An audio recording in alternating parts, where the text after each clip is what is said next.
De julho para mais um Debate Melodia. Obrigado você que sintoniza a nossa emissora, é muito bom estar com você. Na manhã desta quinta-feira, estamos recebendo nosso querido pastor presbiteriano, pastor Wilson. Bom dia, pastor, bem-vindo de volta. Um tempinho que o senhor já não aparecia aqui, mas graças ao nosso bom Deus está de volta. Bom dia, Gilaelson, bom dia, Manuel. Prazer estar aqui com vocês. Quero dar um bom dia também aí ao quem está nos ouvindo nesse momento. Que Deus abençoe a vida de todos nós. Muito bem. Conosco também o pastor Manuel Cavalcante, Igreja Batista Boa Vista. Bom dia, pastor. Bom dia, pastor Gilaelson, pastor Wilson. É um prazer também estar aqui. Primeira vez que compartilho aqui do debate com o pastor. É um prazer poder conhecê-lo. Muito bem, gente. Vamos iniciar o debate orando, falar com o nosso Pai que está no céu. Hoje o pastor Manuel ora apresentando este momento ao Senhor. Pai eterno, nós te louvamos, agradecidos, Senhor, Amém. por mais este dia de vida, agradecidos pela tua graça, agradecidos também, Senhor, pelo teu amor. Obrigado porque nos tens dado o dom da vida. Obrigado, ó Pai, porque hoje nós fomos transformados, tua graça nos alcançou. Podemos fazer parte da tua família. Queremos colocar nas tuas mãos este debate, pedindo ao Pai que tudo que venha a ser discutido, debatido aqui, seja fruto da sabedoria que vem do alto e tão somente, Senhor, pensando na edificação daquelas pessoas que estão nos ouvindo. Colocamos também essas vidas nas tuas mãos, pois é no nome do Senhor Jesus que nós oramos. Amém. Amém.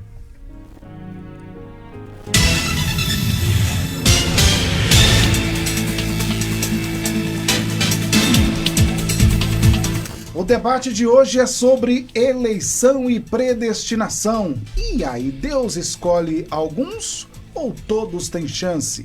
Pois é, a doutrina da eleição e da predestinação tem sido um dos tópicos mais debatidos na teologia cristã ao longo dos séculos. Textos como Romanos 8, do 29 a 30 e Efésios 1, do 4 ao 5, mencionam que Deus nos escolheu antes da fundação do mundo, o que levanta questões profundas sobre o livre-arbítrio humano e justiça divina e a salvação. Afinal, Deus predestinou algumas pessoas para a salvação e outras para a perdição? Ou todos recebem igualmente a chance de se arrepender e crer?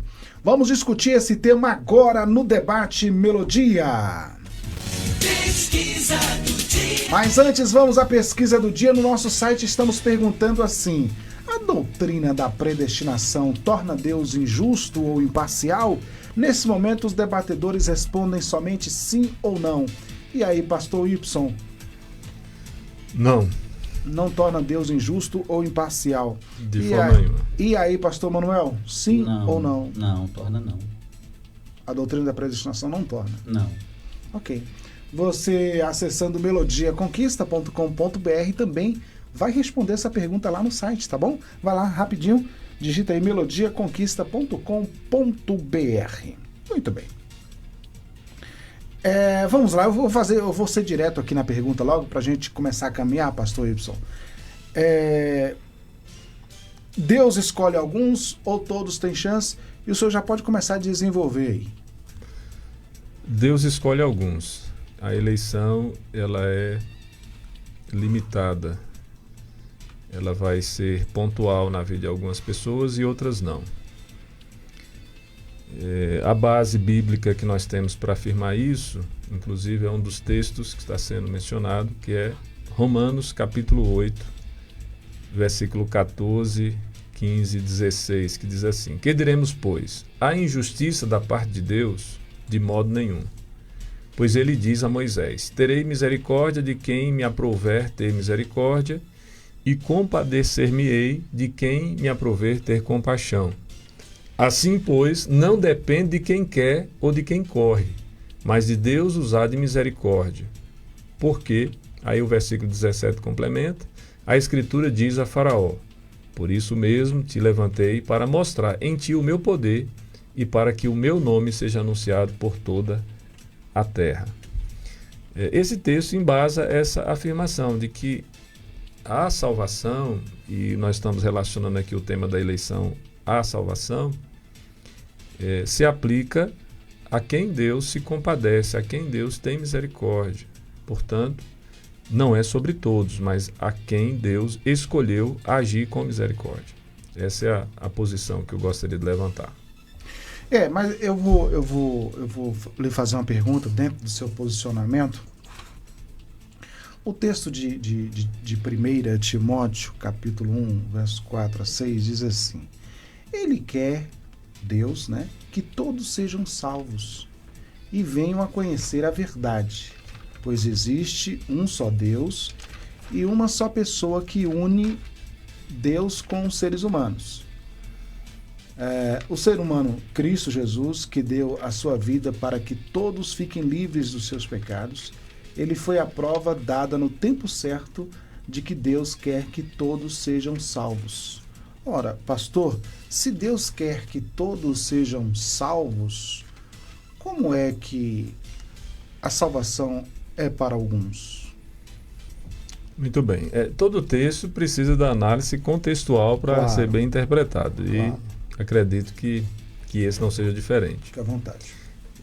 O fato de nós afirmarmos, como o texto diz, que Deus tem uma vontade boa, só confirma a sua postura, a sua conduta, o seu caráter, o ser santo, distinto de toda a humanidade. Que apesar do homem se rebelar contra ele, o desejo dele para com essa humanidade continua sendo de redenção, de bondade, de acolhimento. No entanto, não significa que ele faz desta forma. O fato dele querer é algo presente, inerente ao ser de Deus, mas não significa que ele fez desta maneira. E quando ele faz assim, não significa que haja divergência em relação ao seu ser. Muito pelo contrário. Ele pode fazer todas as coisas, ele deseja fazer todas as coisas boas, ele faz de maneira boa e justa, mas ele faz da maneira como ele quer fazer, porque ele também age de maneira soberana.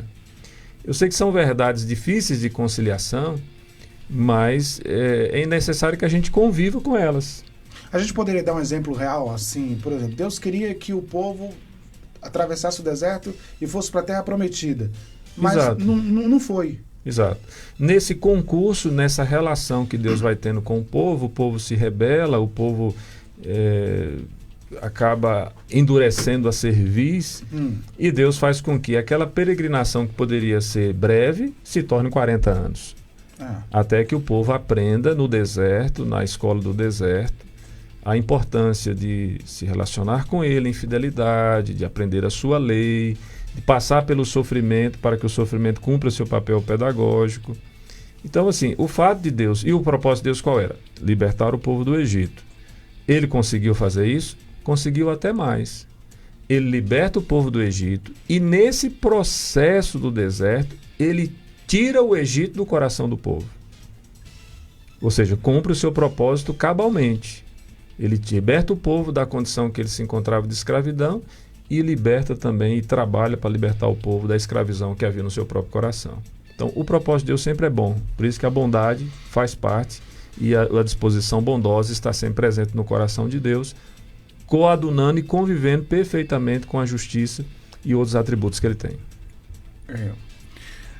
Bom, é claro que assim, você tem duas visões ou mais, né, desse tema, mas assim, para quem entende que a salvação é para todas as pessoas, tem dificuldade muito de entender como é que Deus escolhe só alguns para a salvação e outros para a condenação. Deixa eu ouvir a opinião do pastor Manuel. E aí, pastor Manuel, todos têm chance ou somente para alguns a salvação? Acho que uma das explicações para isso daí passa por algo que a gente estava conversando aqui antes do início do debate, né? O pastor Y tinha falado da questão dos paradoxos, né? Há algumas coisas, algumas ideias na Bíblia que elas convivem no texto bíblico naturalmente. Nós é que temos dificuldade de compreender isso daí, né? Então, se a gente vai para um extremo, aí eu repito as mesmas palavras do pastor Y. a gente começa a ter problema, né? Porque a Bíblia não está afirmando determinadas coisas, né? Quando vai para essa discussão entre o livre-arbítrio e a soberania de Deus na questão da eleição, nós vamos encontrar as duas coisas nos textos bíblicos. Se a gente for ficar citando textos bíblicos que embasam a eleição de Deus, está lá o texto bíblico. Textos bíblicos que apontam para uma responsabilidade humana nas suas escolhas, estão lá os textos bíblicos, né? Então, há uma dificuldade nisso daí quando você fala, isso é o meu ponto de vista, se a salvação é apenas para alguns que Deus escolhe e não para todos, na minha perspectiva, a possibilidade é para todos, mas no final das contas, nem todos serão salvos. Jesus veio para todos ou somente para os escolhidos, para alguns? Jesus veio para todos, mas no final das contas nem todos serão salvos. Essa é a realidade. Se nós afirmarmos que a salvação é para todos, ou veio para todos, e todos serão salvos, a gente está caindo no universalismo, né? Todos serão salvos, porque Jesus veio para todos. E a realidade que a Bíblia nos aponta é que nem todos serão salvos. E, ao mesmo tempo, a Bíblia diz que Deus escolheu, que Deus elegeu. Mas tem um elemento aí, assim, acho que a grande questão é, a possibilidade para a salvação é para todos? Porque se Deus escolheu algumas pessoas para serem salvas, então a possibilidade não é para todos. Mas essa é a aí questão. vai entrar justamente no mesmo problema, e quando você pega uma dessas ideias e vai ao seu limite, né? Se você está dizendo que há possibilidade para todos, então quer dizer que ninguém, só serão salvos alguns porque Deus elegeu, você confunde as ideias e você vai encontrar a questão, por exemplo, da responsabilidade humana. Lá no Antigo Testamento, nós vamos encontrar Moisés nos seus últimos discursos para Israel, apresentando, está aqui para vocês, o caminho da vida e o da morte, o caminho da bênção e da salvação, né? Da bênção ou da maldição, né? Melhor dizendo. Então, ele está deixando implícito aí o quê? Olha, está aqui diante de vocês a possibilidade de escolha.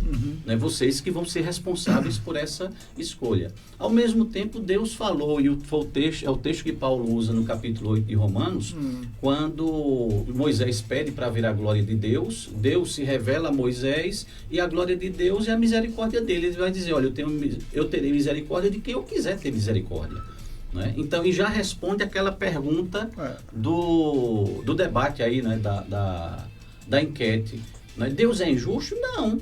Deus não é injusto, porque Paulo está deixando muito claro, eu terei misericórdia de quem eu quiser ter misericórdia. Então, se a gente anula, por um lado, a questão de que Deus, ele de fato vai ter essa questão da eleição, então Deus está sendo injusto. E o que é que Paulo está dizendo aqui? Não, Deus disse, olha, escolhi Jacó, eu rejeitei e aborreci Esaú, né? Simplesmente isso. Por quê? Ele é soberano, ele é o Senhor, é ele quem sabe de tudo e ele tem plena autoridade sobre a criação dele, né? Então Deus não vai ser injusto por conta disso, né? Então a minha dificuldade num tema como esse é naqueles pontos em que a gente puxa para um lado e esquece o outro, né?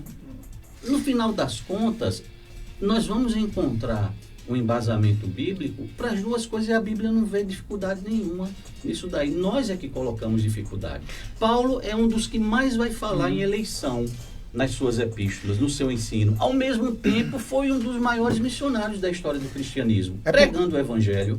É porque o que acaba complicando para o outro lado é que se Deus, essa é a pergunta básica, se Deus escolheu alguns para a salvação, e você não faz parte desse grupo, não adianta. Alguém pode pregar para você, você pode ir à igreja. Como é que fica essa questão?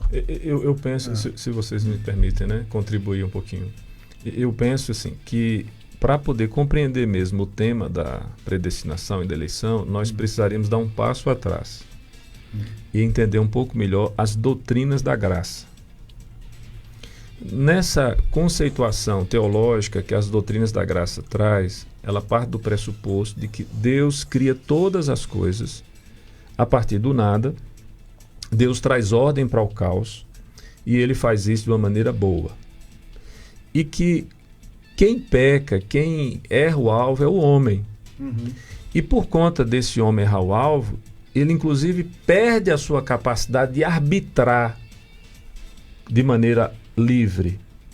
Portanto, já demovendo essa ideia de que o homem tem livre-arbítrio. Então, ele se torna inapto para fazer a escolha certa. E quando Moisés, então, em Deuteronômio, coloca diante de vós, tem a bênção e tem a maldição, a lei, entre as suas propriedades, as suas aplicações, está em mostrar a nossa falência espiritual, a nossa incapacidade de atinar para a bênção. A bênção e a maldição está posta diante dos nossos olhos. Mas a humanidade escolhe a maldição, porque ela é inapta para fazer a escolha da bênção. E quando é então que isso muda? Isso só vai mudar a partir da ação de Cristo. O Evangelho que traz para nós a reflexão de que, de fato, sem Cristo, sem estarmos conectados à videira verdadeira, nós não podemos fazer absolutamente nada. É a partir desse enxertamento que nós sofremos que nós vamos ser habilitados a responder o Evangelho, a graça de Deus aplicada a nós, vai nos dar essa condição. Agora, respondendo lá, voltando agora para responder a sua pergunta inicial, eu diria o seguinte: eu acho que a gente confunde o tema da salvação com duas perspectivas distintas, mas são complementares. Por exemplo, quando o Evangelho é colocado, a anunciação do Evangelho para a salvação, a palavra do Senhor diz que esse Evangelho deve ser pregado para todas as nações. Nós seremos testemunhas de Cristo, tanto aqui em Vitória da Conquista, como aqui na Bahia, no Nordeste, no Brasil, até os confins da terra. Parafraseando aí Atos 1:8. O anúncio é universal. Todos ouvirão, todos terão que ouvir esta mensagem que possibilita a salvação ao homem a partir de Cristo. Agora, a aplicação é que é limitada. Porque o mesmo evangelho que serve para a salvação do eleito, serve para a condenação do não eleito, daquele que resiste ao evangelho porque a sua natureza está escolhendo sempre a rebelião contra Deus. Então, o fato de nós hoje dizermos sim, não tem mérito nosso. O mérito é de Deus. Por quê? Porque é a justiça de Cristo que foi aplicada a nós. De modo que quando eu prego, sim, Paulo foi um dos principais expoentes da evangelização, das missões, sim. Por que Paulo pregava? Por que ele se preocupava não só de pregar, mas também de reduzir o seu corpo à escravidão para que ele não fosse desqualificado por aquilo que ele pregava? Por que Paulo entende que a graça de Deus lhe basta? Porque Paulo está imbuído do papel de anunciação universal. Mas quanto à aplicação, ele vai deixar claro que esta aplicação se dá restritamente de acordo com a misericórdia de Deus. De Deus ter misericórdia com quem ele quer ter misericórdia. O mesmo Paulo vai às missões, porque ele entende que o papel dele é anunciar universalmente, mas o mesmo Paulo, quando ele anuncia, ele diz: olha, gente, só vai ser possível isso se Deus se compadecer de nós, se Deus agir de misericórdia e graça conosco, ou com aqueles que ouvem a mensagem. Muito bem. A gente vai soltando alguns textos aqui que você pode se sentir confortado teologicamente, ou você pode também se sentir desconfortável dentro do tema. Por exemplo, Provérbios 16:4 diz assim: o Senhor fez todas as coisas para os seus determinados fins, até os ímpios para o dia do castigo. O texto sagrado está dizendo que Deus fez pessoas para o dia do castigo. É porque tem muita gente que tem dificuldade e eles argumentam: Deus é bom, então Deus não faria isso. Se esquecendo também que a justiça é parte do ser bom, né? da bondade de Deus. Mas vamos lá. O pastor Manuel, acho que o senhor citou Romanos 9 aí, não foi? Romanos 8. Romanos 8. Mas Romanos 9, nós temos lá esse texto, temos também o 1 Pedro 2, 1:2, melhor dizendo. Vamos falar da eleição condicional, né, e a eleição incondicional. Desculpa, foi Romanos 9 mesmo. 9, né? A eleição, ela é condicional, baseada na fé, ou ela é incondicional porque depende da soberania de Deus. Porque a Bíblia está cheia de textos, né? Se você crê, né, tem a fé, a salvação é pela fé. Mas aí alguém diz, não, Deus já escolheu a pessoa e pronto. Como é que é essa questão da eleição com a fé? É incondicional, condicional? Como é que é? Olha, se não houver a ação de Deus, não vai haver salvação, não. Né? Então, a gente corre um risco, puxando aí para a questão do livre-arbítrio do homem, de colocarmos em xeque a própria ação de Deus. Né? Jesus foi muito claro quando disse que é o Espírito Santo que convence o homem do pecado, da justiça e do juízo. Né? Então, se não houver uma ação de Deus, não tem como a pessoa alcançar a salvação. Não tem como. Né? Se depender só da vontade humana, não vai adiante. Né? Não há possibilidade disso daí. Aí a gente acaba descambando para alguns problemas. Por exemplo, se eu acho e valorizo demais a questão do livre-arbítrio humano, a minha pregação, eu vou me esforçar ao máximo para que o meu argumento, né, seja compreendido e aceito por quem está ouvindo. E eu, de repente, vou começar a esquecer de que eu dependo, na minha pregação, da ação do Espírito Santo para convencer aquele coração do pecado, da justiça e do juízo. Né? Então, tem que haver a ação divina nisso daí. Né? Sem Deus, não tem pregação, não tem argumento, não tem orador que consiga convencer, né, um coração pecaminoso de que ele precisa se arrepender. Né? Então, precisa ter a ação de Deus. Onde é que fica a ação humana nisso daí? É quase nada, porque você precisa se arrepender, mas sem a ação de Deus, no arrependimento, você não vai conseguir se arrepender. Não é? Então, pesando as coisas, a ação de Deus aí é muito... Não sei nem se eu poderia usar a palavra superior, porque aí daria a entender... É determinante. É determinante. Se não houver ação divina nisso daí, não tem como alguém ser convencido. Não é? Então, a gente às vezes corre esse risco, não é, no afã de negar a doutrina da eleição, de colocarmos uma responsabilidade sobre as costas do ser humano que, na verdade, ele não tem, ele não consegue levar. Porque se fosse depender somente de mim, a minha salvação, e aí também eu fico numa dúvida na questão entre o livre-arbítrio e a soberania de Deus, a graça de Deus, né? Quando tem gente que se arrepia quando escuta a expressão graça irresistível, não é? De repente, o meu livre-arbítrio, será que supera o convencimento de Deus e a soberania de Deus em querer me salvar? É importante lembrar também que as Escrituras, ela deixa bem claro o nosso estado espiritual. Mortos nos nossos delitos. Nós estávamos mortos. E, ao que me parece, morto não é capaz de escolher nem de responder. Não tem nenhuma capacidade, né? É interessante. Mas eu vou questionar o pastor Y depois do intervalo sobre essa questão de todos, né? Porque eu ouvi um argumento, outro dia aí, dizendo que é todos, não é todos. Todos é dentro da comunidade dos eleitos. Não é todas as pessoas. Deus amou o mundo de tal maneira para que deu seu Filho unigênito, para que todo aquele que nele crê não pereça, mas tenha vida eterna. O texto que eu li de Timóteo, né? A vontade dele é que todos venham ao arrependimento. E aí tem esse argumento. Daqui a pouco a gente volta e ainda o pastor Y dando a pincelada na questão da eleição condicional e incondicional. Daqui a pouco a gente está de volta para a segunda parte do nosso debate Melodia.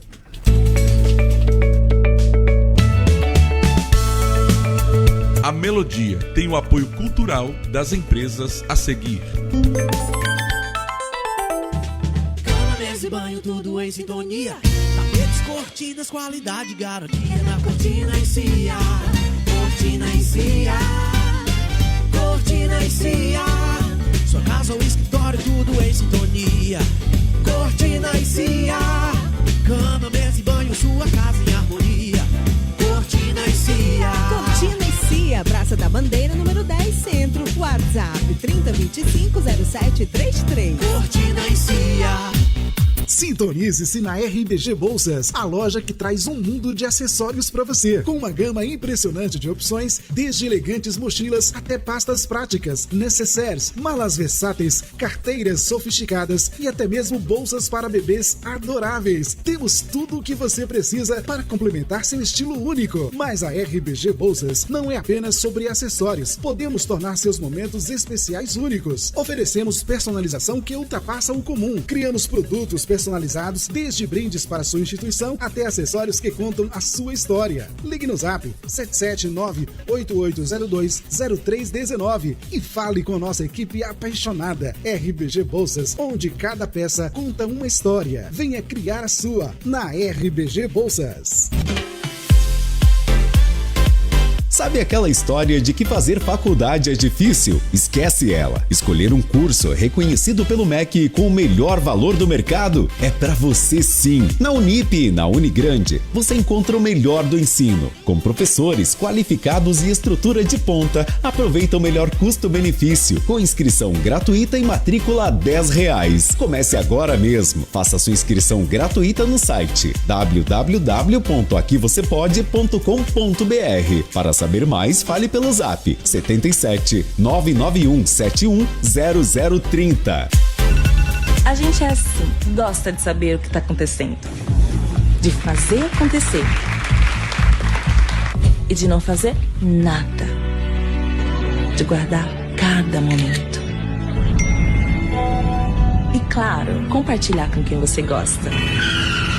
A gente sabe que usar o celular dirigindo é muito perigoso, mas acaba se arriscando. Até que um dia, você sabe. A gente sabe que tem que ser feito no trânsito. Basta fazer. Debate Melodia.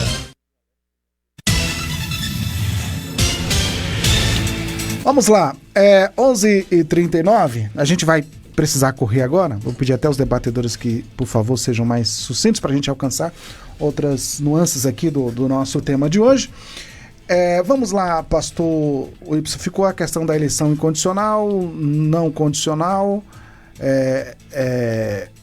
condicional e não condicional. E também a questão do todos. Eu vou começar aqui com a questão do todos, que já foi o assunto que a gente colocou na passada. Bom, Deus quer que todos sejam salvos. O argumento do outro lado diz que Cristo morreu por todos. E eu ouvi um argumento, diz que todos não é todos. É todos dentro da comunidade eleita. Como é que é isso, pastor? Veja só, a análise textual, nós precisamos nos debruçar sobre cada texto e fazer a exegese desses textos. Então, só dá para fazer algum comentário superficial. No texto de João 3,16, que diz que Deus amou o mundo de tal maneira que deu seu Filho unigênito para que todo aquele que nele crê não pereça, mas tenha vida eterna, a palavra mundo ali, nesse texto, é cosmos. Ou seja, Deus amou a sua criação de tal maneira que deu o seu Filho unigênito para que todo o que nele crê. E aí o texto, na sequência, vai dizer que aqueles que creem fazendo a separação, estão salvos, não serão julgados. Mas aqueles que não creram já estão julgados. Se nós voltarmos um pouquinho em João capítulo 1, versículo 12, vai dizer que a todos quanto o receberam, deu-lhes o poder de serem feitos filhos de Deus. Então, a definição do todos aí está relacionada especificamente àqueles em que a graça de Deus está sendo aplicada. Porque se a todos quanto receberam Deus o poder de serem feitos filhos de Deus, quem não o recebeu? Como de fato o texto vem evidenciando que muitos rejeitam. Então, esses não são os filhos de Deus. João é um evangelho que distingue os filhos de Deus dos filhos do diabo. E isso você pode olhar e examinar ostensivamente lá no texto. Então esse é um ponto. Com relação à aplicação, que você me perguntou sobre a questão da eleição. É condicional ou incondicional? A eleição sempre será incondicional. Deixe-me tentar ilustrar isso para ficar mais claro, para a gente entender um pouco melhor e tentar discernir um pouco melhor a doutrina da salvação, que tem a ver com as doutrinas da graça. Pense no edifício. O edifício, para estar de pé, ele precisa ter uma fundação. As paredes não sustentam o edifício, ela apenas preenche os espaços. Mas se você tem a impressão assim, que se você retirar as paredes, o prédio cai. Mas não é verdade. Você pode tirar todas as paredes, ele vai permanecer sólido no lugar que ele se encontra. O vento vai passar, vai soprar, mas ele não vai cair, porque o que dá sustentação a ele é o alicerce. Jesus é a pedra de esquina. Jesus é o fundamento que os construtores rejeitaram. É ele que dá base para que as pedras espirituais, que somos nós que compomos a igreja, estejam sendo edificadas. Então, se eu tiro Jesus da equação, se eu tiro a obra de Cristo, se eu tiro o sacrifício de Jesus na cruz por pecadores como nós, eu não tenho salvação. Sem Cristo, nada podeis fazer. Há necessidade de estarmos conectados à videira verdadeira, como eu já coloquei em outro momento. Então, a base da salvação é essa. E qual é o nosso papel? É preencher espaços que fazem parte desse processo da salvação. Por exemplo, nós precisamos ter fé para sermos salvos? Sim. O dom da fé foi dado a nós por Deus. Mas quem tem fé somos nós. De modo que você não pode se vangloriar porque você diz que tem fé. Porque você só é capaz de exercitar fé, você só é capaz de ter fé salvífica, porque Deus te deu o dom, a capacidade de crer. Não vem de vós, é dom de Deus, para que ninguém exatamente não se glorie. É o que Paulo vai dizer em Efésios capítulo 2. Então, eu preciso me arrepender? Sim. É claro, quem se arrepende sou eu. Mas quem me deu a capacidade de ter uma mudança de conduta, porque arrependimento é exatamente mudança de hábito, de postura, de maneira de pensar. A metanoia que acontece na nossa mente só acontece derivada da ação de Deus. Mas eu preciso ter fé, eu preciso me arrepender, a partir da capacidade que me foi dada pelo Espírito Santo de Deus, que age soberanamente na minha vida, fazendo com que eu responda ao Evangelho com fé e arrependimento. Então veja que não são coisas excludentes, elas só precisam estar no lugar certo. Eu preciso entender que Deus me escolheu antes da fundação do mundo, ou seja, antes de qualquer obra ter sido realizada. Alguém vai dizer, então Deus já sabia que você era capaz de responder positivamente. Não, ele sabia o contrário disso. Ele sabia que eu era incapaz de atinar para a justiça, que eu era incapaz de responder o Evangelho positivamente. Tanto é que ele sabia disso, que ele cria um meio expiatório que só ele poderia providenciar, que é Cristo. Tá. A necessidade da morte de Cristo. Muito bem, são 11 horas e 44 minutos. Para você que está chegando agora, nós estamos discutindo hoje este tema sobre eleição e predestinação. Deus escolhe alguns ou todos têm chance? O pastor Wilson aqui disse que Deus escolhe alguns, né? Há quem acredite que todos têm a chance, né? E ambos acabam arrumando aí o amparo bíblico para suas posições. Bom, o pastor Manuel, há quem diga o seguinte: se Deus escolhe algumas pessoas, então no juízo final, algumas pessoas vão ter um argumento. Mas eu fiz o que eu fiz porque eu não fui escolhido. Por isso, eu estou sendo condenado. Eu não tenho culpa por estar condenado, porque eu não sou um dos escolhidos. Aí eu quero ler o texto de Romanos aqui para o senhor comentar, porque Romanos 1 diz o seguinte, verso 19. Pois o que de Deus se pode conhecer é manifesto entre eles, porque Deus lhes manifestou. Pois desde a criação do mundo, os atributos invisíveis de Deus, seu eterno poder, sua natureza divina, têm sido vistos claramente, sendo compreendidos por meio das coisas criadas, de forma que tais homens são indesculpáveis, porque tendo conhecido a Deus, não o glorificaram como Deus, nem lhe renderam graças, nem os seus pensamentos tornaram-se mas os seus pensamentos tornaram-se fúteis e os seus corações insensatos se obscureceram. Dizendo-se sábios, tornaram-se loucos. Aí eu fico com a questão que é o seguinte, são indesculpáveis. Porque assim, quando eu anuncio o evangelho para alguém, aquilo ali é determinante, a pessoa já pegou o conhecimento de Deus. Eu digo assim para a pessoa, Jesus é a porta, a única porta para a salvação. Quando eu argumento que tudo foi criado por Deus, essa informação, pelo que eu estou vendo aqui no texto bíblico, será usada, né? Para quem tentar se desculpar. É isso que eu estou entendendo? Deus não tira a responsabilidade de ninguém, né? Eu já ouvi uma expressão, alguém dizendo assim, Deus não manda ninguém para o inferno, é a pessoa que vai sozinha com seus próprios pés. Né? Então, para enfatizar a responsabilidade humana nisso daí. Então, não há, embora na nossa limitação humana, a nossa mentalidade, né, limitada, a gente possa imaginar que a doutrina da eleição é incompatível com a justiça de Deus, porque aí Deus estaria sendo injusto em escolher alguns e não outros, mas o fato é que Deus, ao mesmo tempo, imputa a responsabilidade no indivíduo, né? O ser humano é responsável pelo seu pecado, né? Deus enxerga nele a responsabilidade, né? Por ele estar naquela situação. Então, daí a visão bíblica de que lá no final Deus de fato vai separar, né, os salvos dos não salvos, né, os justos dos ímpios, e condenar os ímpios. E não vai colar o argumento de que mas se Deus escolheu uns, por que não escolheu a mim? Eu estou só fazendo simplesmente o que Deus mandou. Deus não mandou. A responsabilidade pelos nossos pecados é nossa, não é de Deus. Se a gente vai por esse argumento, a gente vai jogar a responsabilidade do nosso pecado sobre as costas de Deus. Exato. Né? Deus é o responsável pelo meu pecado. Se eu for por esse caminho aí, que seria uma afirmação absurda do ponto de vista bíblico. Né? A responsabilidade pelo pecado é do ser humano, não é de Deus. Né? Agora, assim, a defesa de que é Deus quem escolhe alguns para o caminho da salvação e a outros não, né? Tem também esse componente da fé. Porque a pergunta é, por que uns conseguem crer e outros não? O pastor Wilson já respondeu. Agora, porque Deus é quem age. Então, aí eu vou colocar o seguinte, eu vou colocar essa questão aqui, porque me parece que esse é um testemunho visível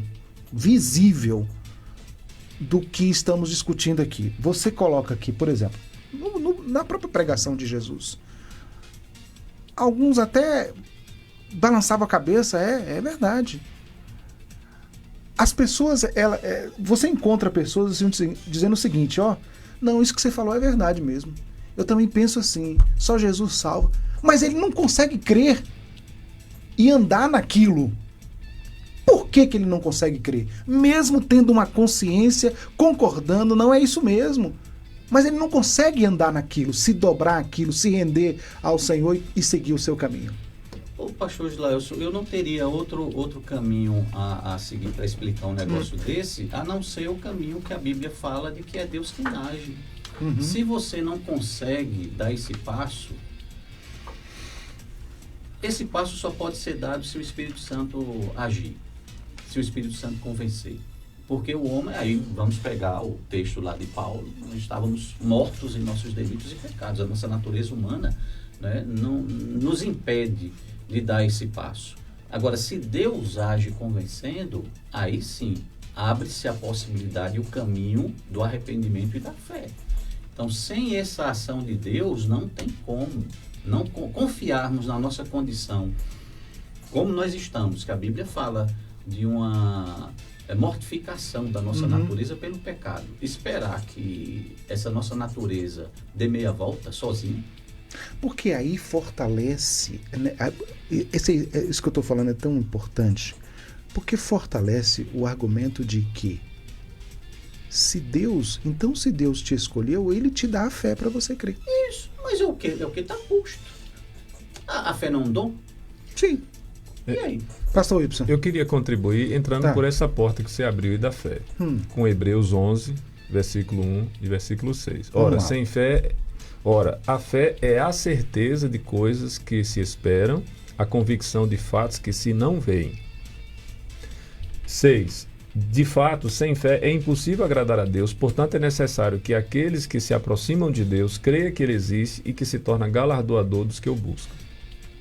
Se nós combinarmos esse texto com o texto de Efésios capítulo 2, que diz que é mediante a fé, que é um dom de Deus, que não vem de vós, então nós vamos descobrir que a origem da fé que brota em nosso ser não é a nossa capacidade de compreensão, mas é a capacidade que Deus coloca em nós de mesmo usando a nossa capacidade cognitiva, sermos capazes de crer até mesmo naquilo que é aparentemente ilógico e impossível.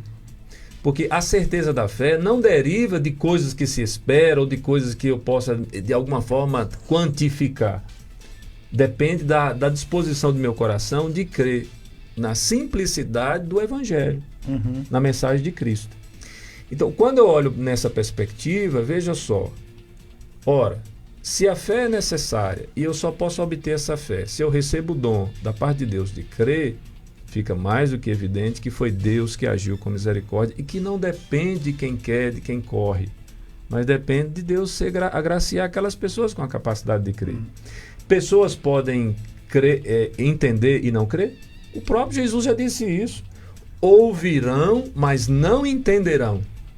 O que é que ele está dizendo com isso? A pessoa vai ser capaz de ouvir, de processar a informação, mas essa informação não vai chegar ao âmago do ser humano ao ponto de gerar nele vida.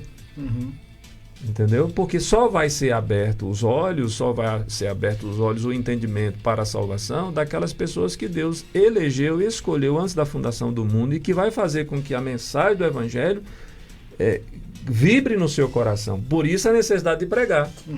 Agora, porque assim, há eleitos a serem alcançados.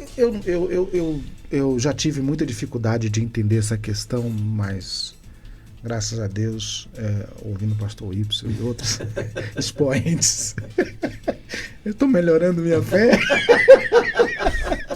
Mas assim, a dificuldade, não sei por que a dificuldade de entender que Deus trabalha com eleição. A Bíblia toda é em eleição, né? Para todos, porque assim, você vejam a questão lá de Davi, por exemplo, né? Samuel vai ungir o rei, chega lá, não, é esse. Samuel vai pegando os caras mais, né? Deus, não, Samuel, você vê como vê o homem. Eu não escolhi ele. Escolhi aquele cara lá que está lá. Nem o nome dele foi citado. Aquele menino, né? Aquele menino, entendeu? Então, assim, geração eleita, né? Nação santa, povo escolhido, não sei qual é a dificuldade do entendimento de que Deus, né? Eu acho que é por causa dos extremos, de achar que isso daí vai levar à necessidade, ou a não necessidade de pregação do Evangelho. Se Deus já escolheu mesmo... Esse é o argumento, né? Então, eu acho que é um dos argumentos.